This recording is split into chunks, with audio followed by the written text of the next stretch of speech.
Good morning, everyone. And thank you, Angelica, for the lovely introduction.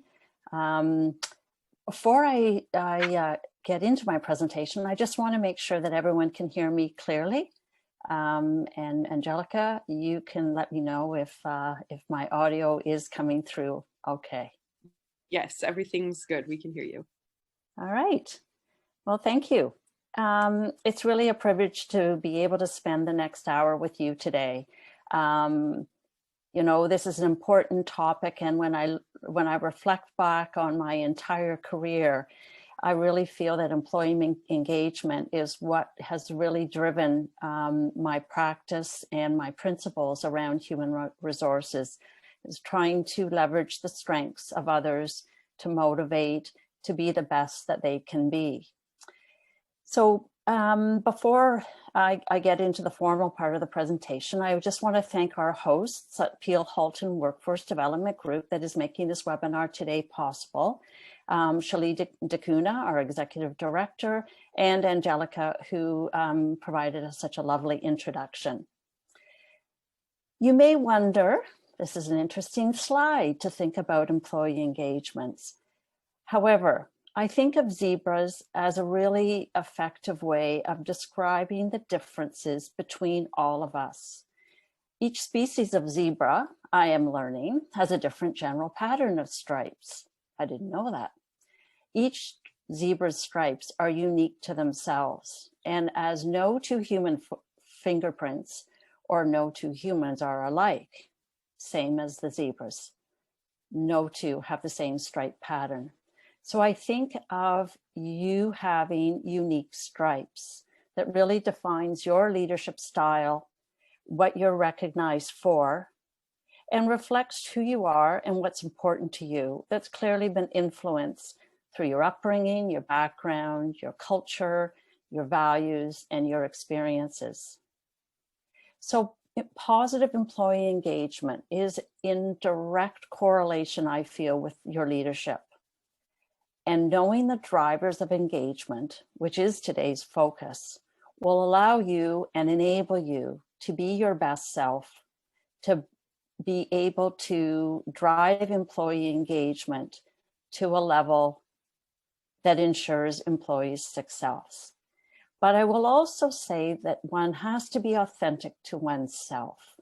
So you are going to hear a number of different studies, strategies, and principles. Some may be right for you, some maybe not so much. So adapt, adopt, but be true to yourself. Authenticity is one of the key leadership principles that has proven invaluable to successful leaders, and particularly at this time during COVID, when we're managing people remotely. There's a lot of different complexities and stresses on ourselves as well as our staff. So authenticity is the leading principle. My goal today is to contribute in positive ways to your success. And as I said, I'm humbled by your participation and your interest in employee engagement. So today, let's learn, let's gain some new insights that you can take back to your office. But let's have some fun too. So our journey today is about investing in you. You already have an interest in employee engagement because you're here with us today. So let's invest in you. I will start off by actually looking at some of the fundamentals of employee engagement, because I think if we understand its roots, the transition into applying new practices will resonate more clearly for you. So I'm going to actually define more of a dictionary definition of engagement. We'll talk a little bit about how that is realized or what it means at an employee level. I'll walk you through a case study that connects the dots between those two areas. And I'm going to give you some insights from leading HR organizations who do extensive studies around employee engagement, and what I would say would be some alarming results of how low employee engagement is, but I also want you to turn your eyes to looking at these as opportunities. A core tool for you to use around employee engagement is the way in which we listen, we speak, and what we pay attention to when we ask questions and we build dialogue. So I'm going to introduce the dialogic orientation quadrant. And because it sounds like quite a bit of a mouthful, let's just call it DOQ. We'll then focus a little bit on listening, the ability to lead every time you speak, and finally, innovative engagement strategies based on some recent studies I've done. And I really would like you to come away with some tips, some tools, some things to try back at your office. And finally, we will wind up today's session with some Q&As. So I'll give you lots of time to ask questions at the end of our session. We will keep to the 1 hour time frame. So Angelica will make some closing remarks just before 11. And depending on questions, we can stay open for a little bit longer past 11 o'clock. So we have time to answer your questions. So I hope that sounds interesting and intriguing. So let's proceed. Angelica, could you put up the first polling question? And when Angelica puts up the poll, let's participate. And if you could fill out this polling question, your best hope for today, what is it you'd like to learn or come away with? And pick your top 3. I'll give you a minute or two to reflect on those possible answers.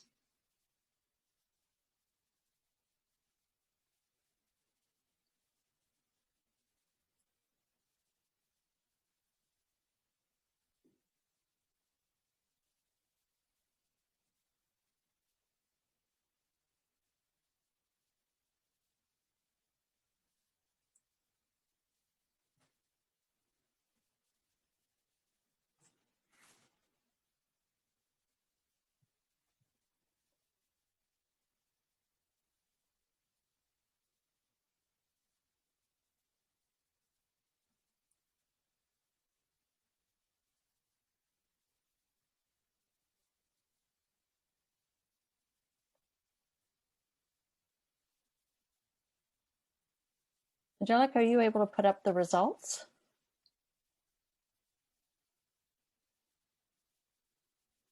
All right. So you're most intrigued about best practices on employee engagement. We've got 73% who have responded to that question, followed by how to motivate staff, increase your leadership skills, how to manage during the pandemic, and how to communicate, with fewer that are looking to learn about what employee engagement is. So that's great. And I think we will be successful in meeting all of those expectations that you've shared with us. So I think we can close that.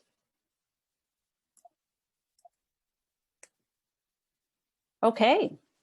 So the construction of the word engage, quite interesting. And my colleague, Kay Sun Moon, that we talked about a little bit earlier, is a real expert in this area. And in fact, the word engagement or the word gauge of engagement means binding, pledge, promise, commitment. So when you think of that within an organizational context, who are you making these promises to? You're making them to yourself, to your staff, your colleagues, teams, to the organization, your customers, and your stakeholders. So these are promises the organization is making. But where do we find those promises, and what does that mean, or why is that important? Well, the promises are really embedded in your organization's vision, your mission, values, and strategy. So reflect a minute on what you are in business to do. Who are your customers? And what does that promise look like? And how do you create the connection between your vision, your values, and your strategies, and the individual roles and responsibilities that employees perform? The stronger that connection is, the stronger your employee engagement is, so that they understand the difference that their individual roles and tasks make to the overall purpose. That is one of the fundamentals of driving employee engagement. So at an individual employee level, let's just take a moment to think about, how do you recognize employee engagement? What are some of the signs that tell you that one of your employees or your employees in general are engaged? So if we just put up the next poll, Angelica, and I promise you I'm not doing 10 or 20 polls today. There's just about 3 or 4, but I just thought that this would be fun for us to make it a little bit interactive. So what does employee engagement mean to you? And how will you recognize when an employee is engaged? Is an employee happy? Are they motivated? Are they satisfied? Do they contribute extra effort, content, or are they emotional?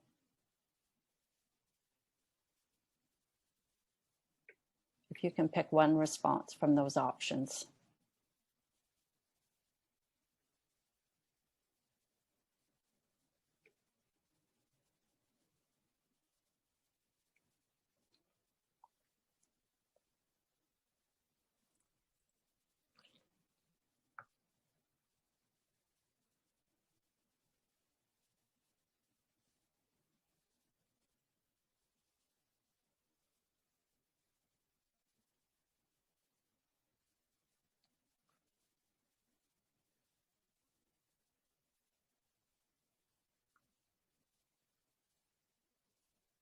Okay.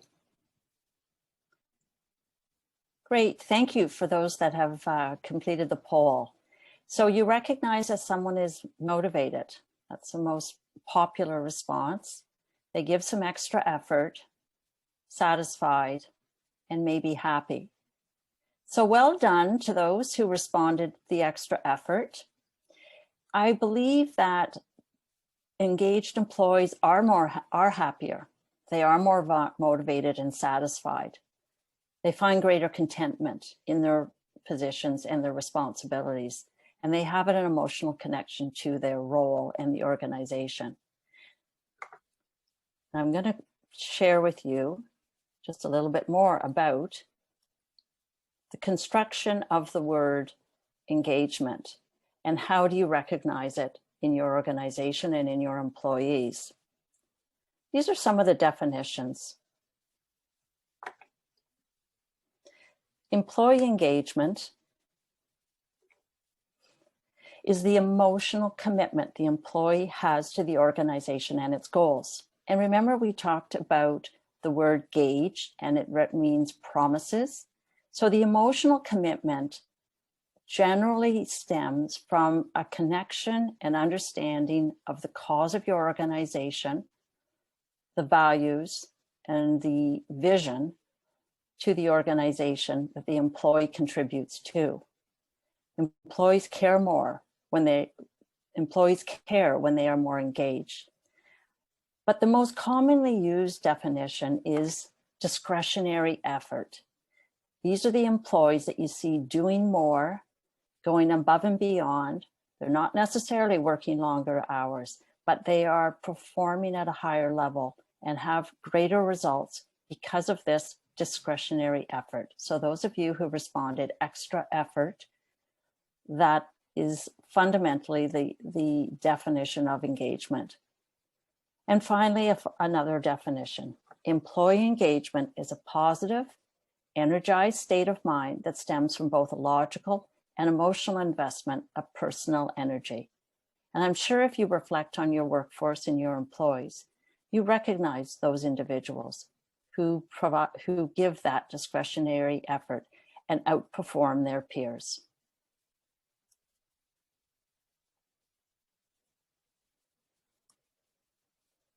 Let's talk about a case study.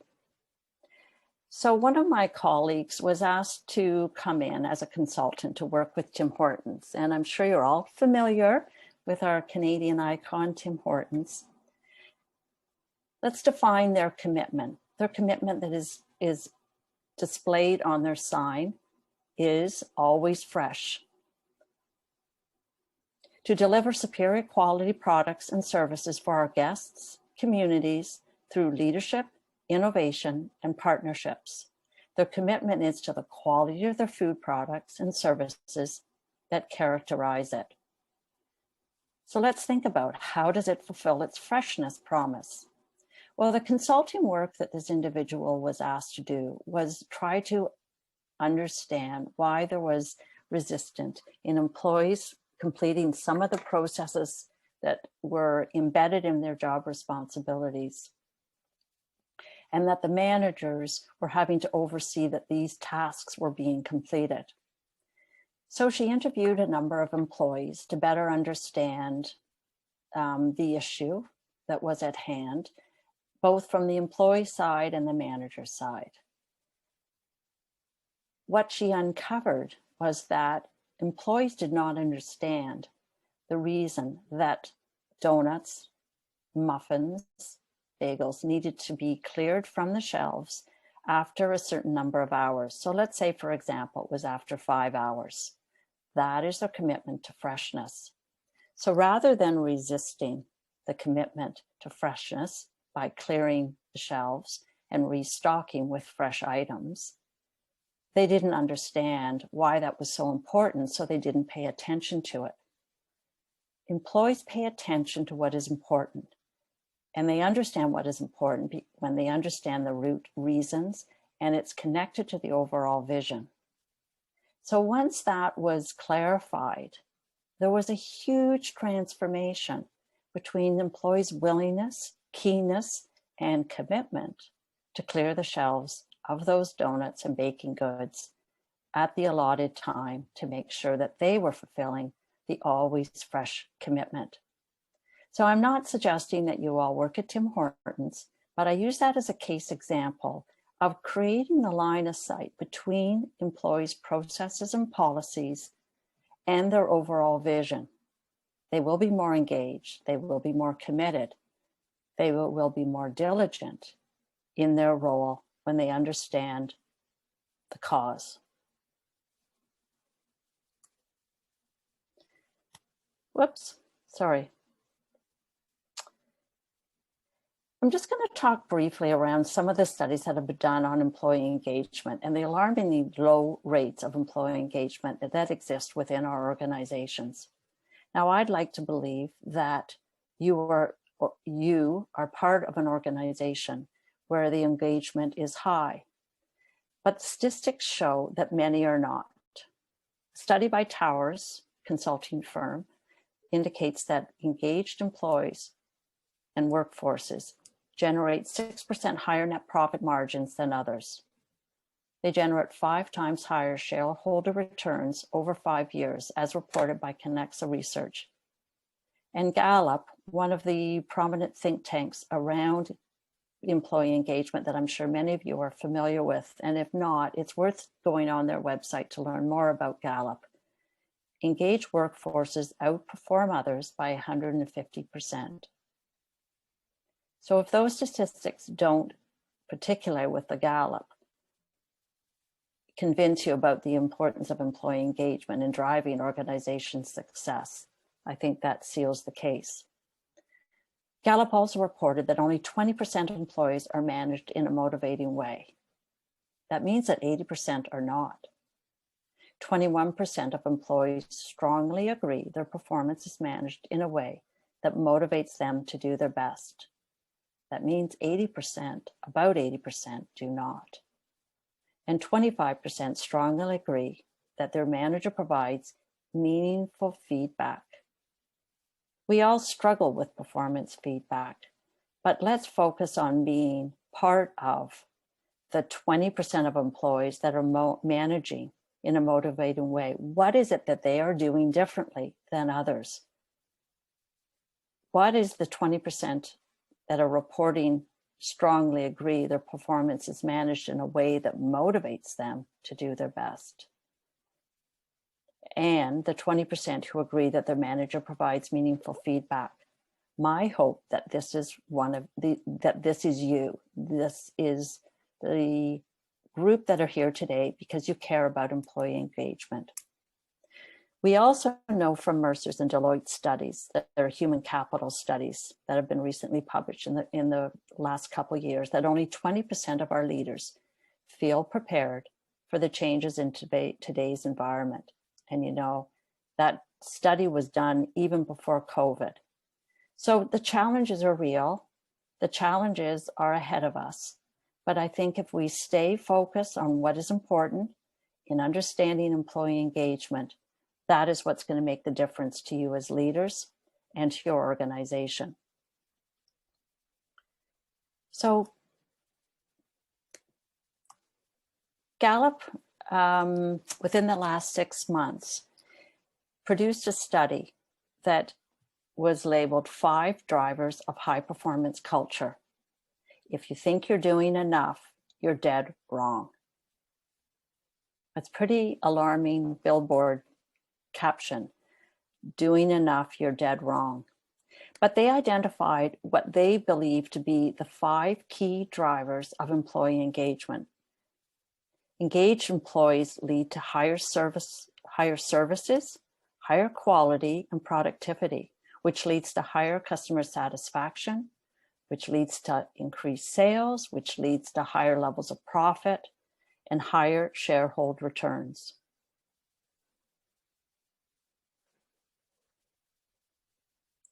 So leadership and communication. Communication about the organization's purpose and brand fortifies employees. They get what they're in business to do. It helps to instill resilience and positions employees to emerge stronger than ever. So those are the 2 principles of leadership and communication. Their studies show that only 13% of employees strongly agree that their leadership of the organization commutes effectively with the rest of the organization. It suggests we're not doing enough. And if you think we're doing enough, we're dead wrong. So if there's anything that I encourage you to do after today's session is to dig deep on how, to whom, and when you're communicating and what it is that you're communicating. We simply are not doing enough to meet employees' needs. I think the takeaway on this message is you cannot over-communicate. The way in which you communicate is important through authenticity and caring, particularly during these times. So that is their number one that is the number one strategy, according to Gallup, to drive high performance cultures, highly engaged workplaces. The other is values and culture. And I was pleased to see this as number 2, as we're just talked about the word engage and its definition around promises. Too often companies' values are unclear. Just 23% of the Gallup study show that employees strongly agree that they can apply their organization's values to their work every day. Which is interesting. Is it that they don't understand? They aren't communicated clearly in terms of the overall vision? But the greater you can make clear to employees the line of sight between what they do, their individual day-to-day responsibilities, and the difference it makes to the overall achievement and the values of the organization, the higher engagement that your organization will benefit from.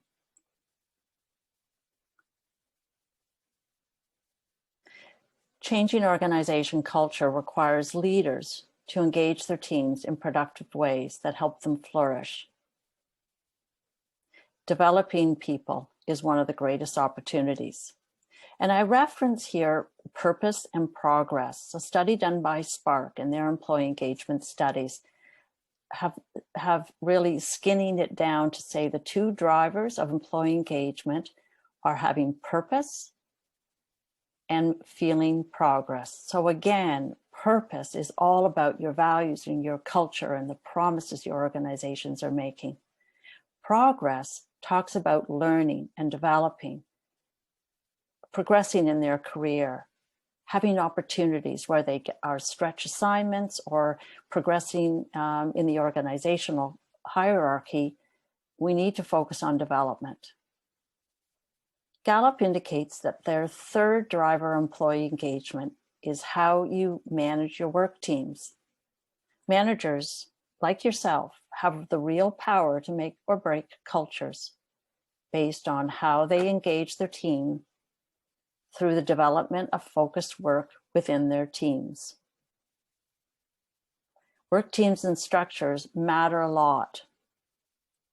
So ensuring that you've got a clear line of communication, and as managers, that our responsibility is to remove barriers, build, organize individual employee success. The next driver is investing in human capital. And I just mentioned to you what the Spark study, that progress isn't one of the key drivers based on their studies on employee engagement. And that's really investing in your human capital. How are you training? How are you providing feedback? How are you providing opportunities for employees to learn and grow and develop new skills? Today, more than ever, we've had to pivot to a completely different form of working at home for many of us, or balancing between the workplace and work home. So the traditional ways of in-person training are no longer possible. So we really need to be creative and innovative on how we can continue to invest in the learning development of our human capital as a driver of employee engagement. And finally, the last driver reported by Gallup was performance management. And you know, we human resource professionals, and many of you are with us today, we struggle on the best strategies. And I wouldn't like to say that it changes with the flavor of the month, but there are so many different ways in which we are trying to provide effective feedback through performance management. However, when leaders get performance management right, the how things get done becomes a powerful motivator for everyone. I think if we manage by strengths, manage by what people do well, that's how you create a motivated employee. The focus on errors and micromanagement is the number one demotivator to create an unengaged or actively unengaged employee. So getting performance right and providing meaningful, regular feedback to employees is a critical driver of high employee engagement. Now, I'd like to introduce this concept that Hae-Sun Moon has developed through her solution-focused coaching program at the University of Toronto. She's the executive director of the Canadian Centre Brief Coaching. And welcome you and encourage you to do a little bit of research on the work of that center. The Dialogic orientation quadrant, as I said, it's quite a mouthful, but the concept is about using ordinary words in extraordinary ways. And we're going to focus on careful listening and selective listening in some cases when you're talking to employees and employees are raising concerns with you. So let me unveil the model. The Dialogic orientation quadrant starts with a horizontal or an east-west line, the left being the past, what's already happened in an employee's experience, and the future is what still lays ahead. On the north-south line, or the vertical line, on top is the good stuff. These are opportunities, past successes, strengths, and achievements that an employee brings. And below the line is the not so good stuff, where someone has struggled in the past, where they've made mistakes, where they have less confidence. So how does that make any difference to dialogue? Well, dialogue is built by someone saying something and you responding. It may be a question, it could be a statement. And your response as a leader and as a manager, whether you're speaking to a friend, a colleague, or a staff member, is built off of what you just heard. So let's replicate that model. Past and future, positive and good stuff on top, and not so good stuff on the bottom. On the top right, we call this quadrant, quadrant 1, and it refers to the preferred future. And what do we all prefer? We all prefer success, new opportunities, ways in which we can do things different, better.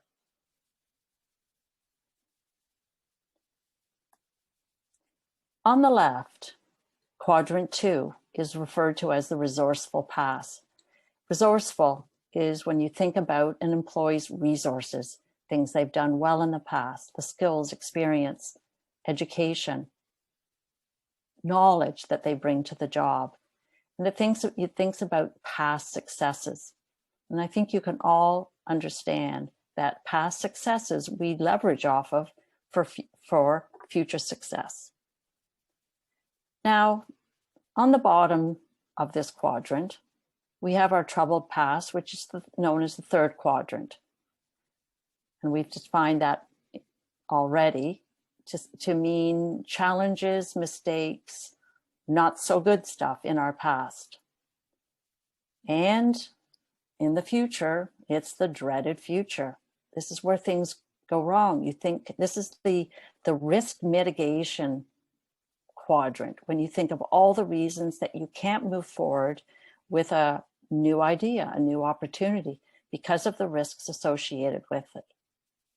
So reflect on that for a minute around building a conversation, but think first about where you generally live.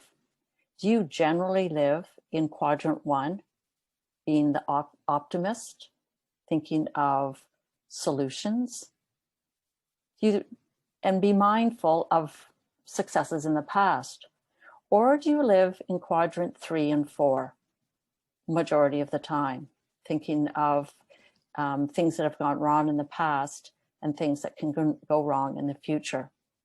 Now, I would challenge you to say you live in all 4 of those quadrants, as do your staff. But we tend to have a predominant quadrant that we spend more time with. The relevance here is about what is it that you're listening to when employees come to speak with you. Are you listening for all the things that have gone wrong in the past that they may talk about and what they dread in the future? Or are you listening for what they would like in their preferred future? And we're going to do just a very small role play to demonstrate its relevance and to shed light on whether or not you are building conversations that focus on solutions, or are you focusing on problems? And in fact, the principles of solution-focused coaching is that you in fact don't need to know very much about the problem. You need to spend time to understand and be respectful, listen clearly and carefully to what employees are saying. But where you want to build from is on solutions. So I'm going to ask Shalini to join us in this role play as an employee speaking with her manager. And I am the manager and Shalini is the employee raising a concern with me today. Okay, hi everyone. Susan, I've been struggling with that for some time. I really want to see some positive changes, but I find myself going back to my old habits. I know I can do it, and others seem to think that too. But for some reason, I don't seem to be able to move forward as much as I want to. Thank you, Shalini. So let's just deconstruct or co-construct what we just heard Shalini share. I've been struggling with that for some time. So that's the troubled past in Q3. I really want to see some positive changes. That's solutions and good things in the future, Q1. But I find myself going back to my old habits. Again, that's the struggling past. I know I can do it. That's Q1 and Q2. So I know I can do it suggests that she's done it in the past and she can do it in the future. And others seem to think that too. So others have confidence in Shalini that she can be successful. But for some reason, I don't seem to be able, Q3 and Q4, to move forward as much as I want to. So she wants to move forward. I'm illustrating this as a very simple example as to what is the question that you build off of that concern that the employee has come. Do you focus on what's been troubling in the past and what she's been struggling with? Or do you build a question about wanting to see positive changes? So I'm going to read 3 possible questions with which a manager could respond. I'm going to ask Shalini which is the question that she would most like to answer. And then we can think about why. So Shalini, it's been a struggle for you. How long have you been struggling with this? Another question could be, so you want to see some positive changes. What will tell you that you're moving forward in that right direction? Future positive. Or another question would be, building off of what she said, there's something blocking you from moving forward. What do you need to do to get rid of these roadblocks? So from this small sort of 3 or 4 sentence concern that Shalini has raised, I'm going to ask Shalini, which is the question that she would feel most willing or find the most helpful to answer? Susan, I would think for me, the second question is, well, I want to see some positive changes. What will tell you that you're moving forward and in the right direction? Any sort of indicators that whether it's with the manager, with my work, that I am going in the right direction so I can measure movement in the positive manner. Thanks, Shalini. And I'm just going to go back to the previous slide. What the second question that Shalini is saying that she would find to be most helpful to answer was focusing on quadrant 1 and quadrant 2, her past successes and what she's going to notice in the future. So she's focusing on the solutions and what motivates her and gives her self-confidence, as opposed to focusing on the not so good stuff. So I think we will skip that one just in respect to timing. I encourage you to sorry, I encourage you to look up the Dialogic Orientation Quadrant if you're interested to learn more about that and how it can be applied in your day-to-day work as a leader. More than ever, leadership is about listening. You know, I couldn't have developed those 3 possible questions, or you on the fly as you have an employee who comes into your office with a concern, without really careful listening. And more than ever today, employees have new and different concerns. And our way of communicating has changed because many of us are working remotely. So we rely very much on expression, the words spoken, because we can't see as much of the body language and we can't see the nuances of the way people are expressing or feeling about themselves. So listen to, understand, and care. Continue to be really authentic and give employees time to speak. And ask questions that are not open-ended yes/no answers. We often defer to, you know, how are you doing today? And the most common answer is, okay. But try to ask questions that are going to lead to greater dialogue. What was a highlight of your weekend? You know, if you're talking about work, what are you most proud of? It's about building questions, structuring questions that have someone focus on what they do well, not on what they struggle with. To excel as a listener, you need to be aware of what you're listening for. And I encourage you to use that Dialogic Orientation Quadrant as a strategy to tailor your leadership listening for better results and for a more engaged employee.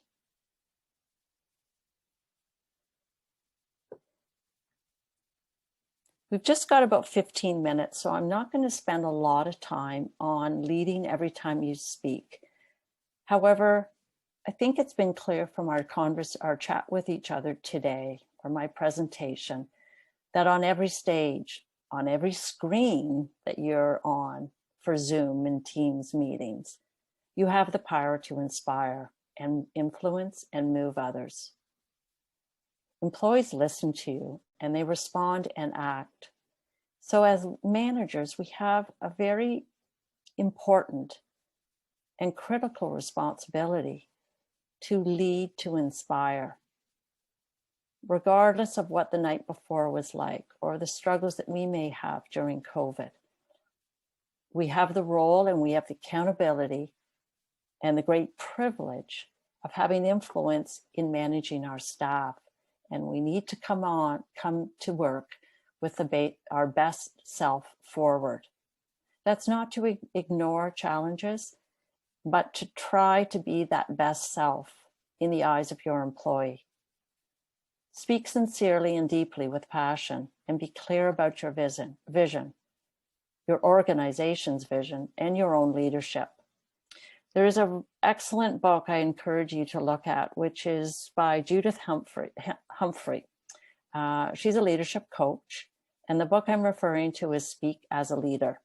And she has some very simple but practical ways in leading every time you speak.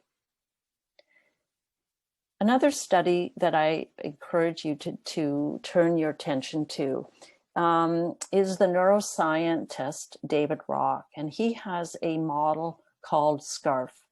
SCARF, not what you wear around your neck, but the letters SCARF stand for status, certainty, autonomy, relatedness, and fairness. So when we think about status, perhaps without going through all of the details on this, David Rock has done these studies based on neuroscience, on how to work effectively with others. And today we're talking about drivers of employee engagement. And when employees feel that they have an important role, their status, they're more engaged. When you provide them more certainty, their ability to predict the future, employees are more engaged. Giving them autonomy, their sense of control over their events. Giving them choices, even for roles that don't have a lot of flexibility around choices. You can ask them, what would you like to do first? What would you like to talk about first? Creating an agenda. Relatedness is how safe we feel with others. So creating that sense of safety is important on teams and with your staff. And finally, the F of the word SCARF refers to fairness. How fair we perceive the exchange between people. Can we increase transparency to ensure feedback is fair and that standards are high and that you do what you say you do? Remember that your intentions are generally positive.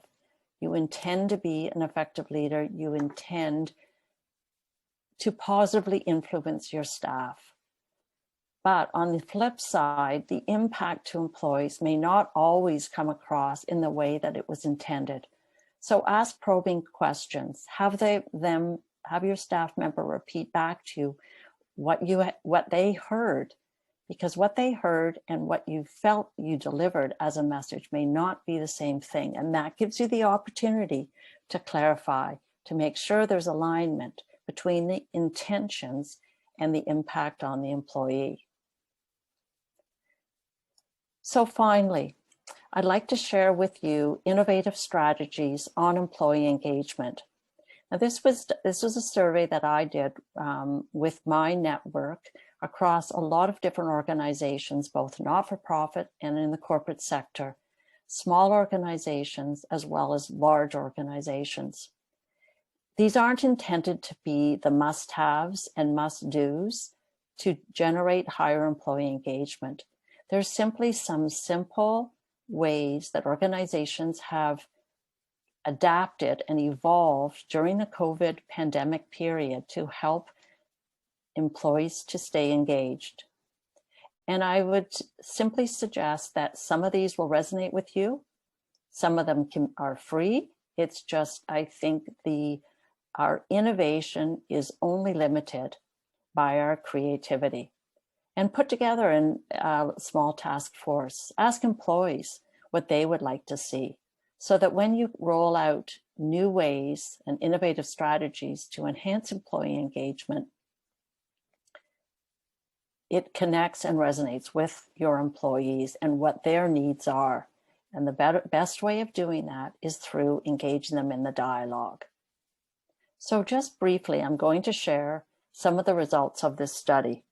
And I see that we're just about 5 minutes to 11, so I won't delve too deeply, but I wanted to share some of the high levels. So one of the questions was, what are you as organizations doing in innovative ways to address the mental health strain during the pandemic and the needs of employees?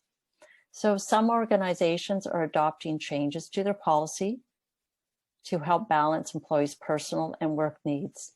So this may be through the work hours, it may be flexibility on the start and the end day. It could be flexibility to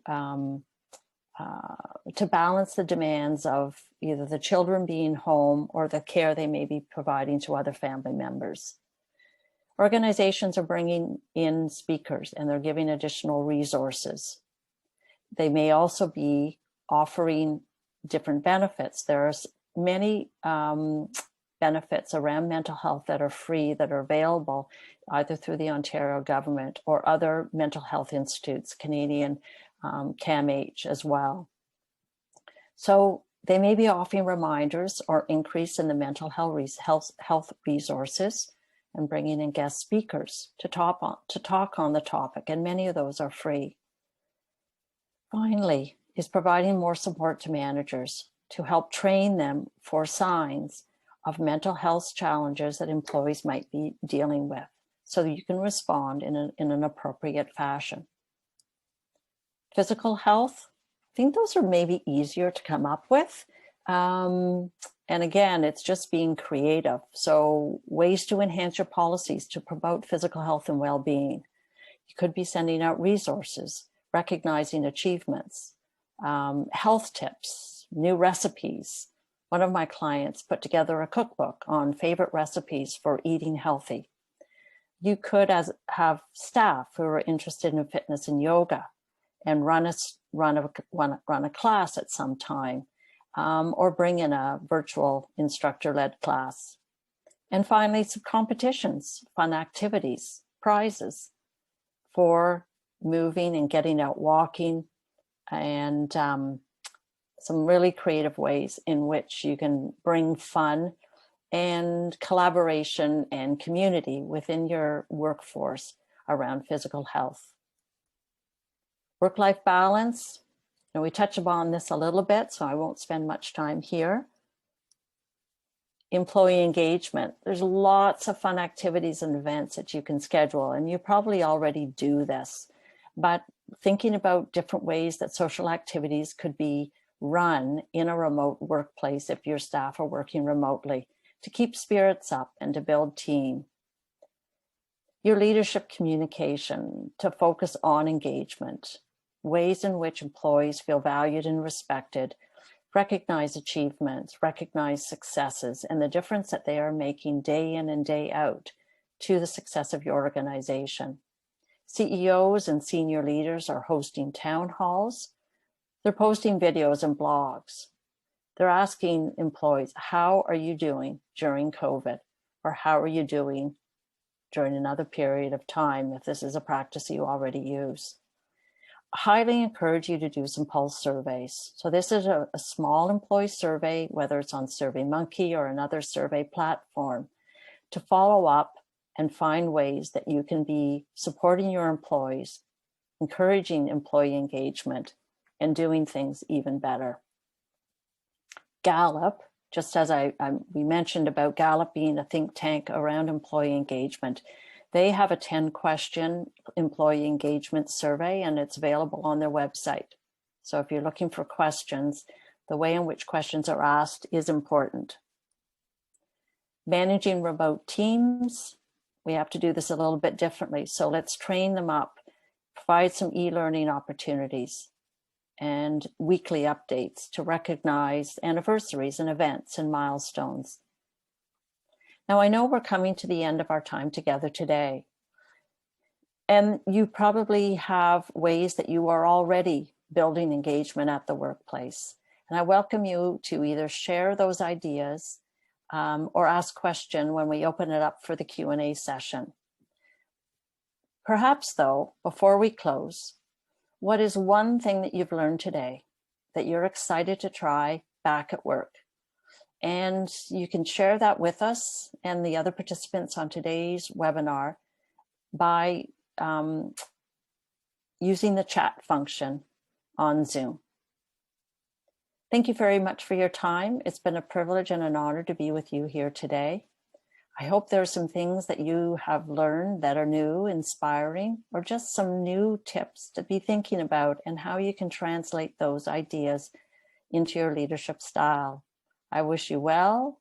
I wish you a healthy and safe new year. And thank you for joining us today. So I will open up to Q&As now for Susan. So we actually have one in the chat already, in the Q&A box already. So someone's asking, regarding demotivating employees, you mentioned focusing on errors, and they'd like to know what the other one was. You know, like the other demotivator. You know, I'd like to answer the question by flipping it. The best way to motivate employees is focusing on successes and focusing on their skills, experiences, and their past achievements. So I think the demotivating would be, to answer your question, is the opposite. Yes, focusing on errors, past failures. Okay, so that was the only answer we had the only question we had so far. So I'll just give people a few more minutes. Again, if you want to ask any questions to Susan, please type them in the Q&A section at the bottom bar of your screen. So I'll give a few minutes if someone else would like to ask some questions.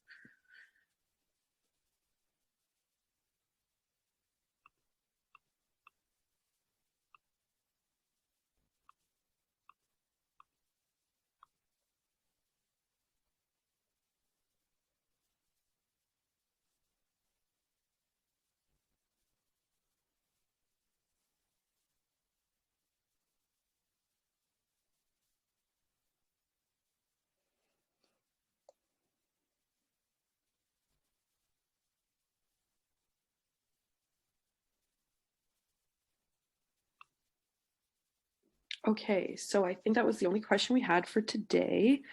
Susan, again, oh, one just came up. Oh, someone says, thank you so much for sharing your knowledge and experience with us. You're welcome. It's been my pleasure. And you know, it's a strange concept to present virtually, and you can't see your audience. And but it's been a pleasure, and I'm glad you've got some takeaways, hopefully, that will be useful for you and your leadership and your employees. So with Perfect. that, I wish you a good day, and thank you for hosting the event to Shalini and Angelica at the Peel Halton Workforce Development Group.